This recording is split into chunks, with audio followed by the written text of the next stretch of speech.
নির্বাচনে প্রার্থী হলে যাদের জামানত বাজেয়াপ্ত হবে তারাই সংখ্যানুপাতিক হারে নির্বাচন চায় বলে মন্তব্য করেছেন বিএনপির স্থায়ী কমিটির সদস্য সালাউদ্দিন আহমদ। ৫ জুলাই ঢাকার দক্ষিণ কেরানীগঞ্জে আয়োজিত এক সমাবেশে একথা বলেন তিনি।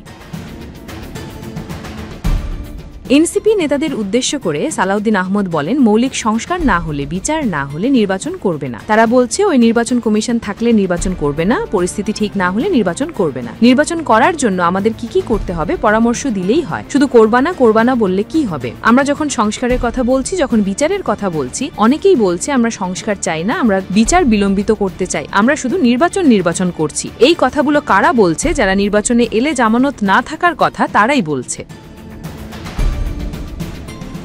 এই সময় এনসিপিকে ইঙ্গিত করে বিএনপির এই নেতা বলেন, চেতনার কথা শেখ মুজিব ও শেখ হাসিনা বলতো, এই চেতনার কথা বলবেন না, চেতনা বিক্রি করবেন না। জুলাইয়ের অংশীদার শুধু আপনারা একা নন, বিএনপি নেতা কর্মীদের অবদান ভুলে গেলে চলবে না। বিএনপি স্থায়ী কমিটির এই সদস্য অন্তর্বর্তী সরকারকে হুঁশিয়ারি করে বলেন, সংস্কার ও বিচারের নামে টালবাহানা করে বিনা ভোটে যারা ক্ষমতা দীর্ঘায়িত করবে তাদের স্বপ্ন দুঃস্বপ্ন থেকে যাবে। নির্বাচনের জন্য যেসব সংস্কার প্রয়োজন তা করে নির্বাচন দিন। গণতন্ত্রের জন্য প্রয়োজন আবারও সংগ্রাম হবে।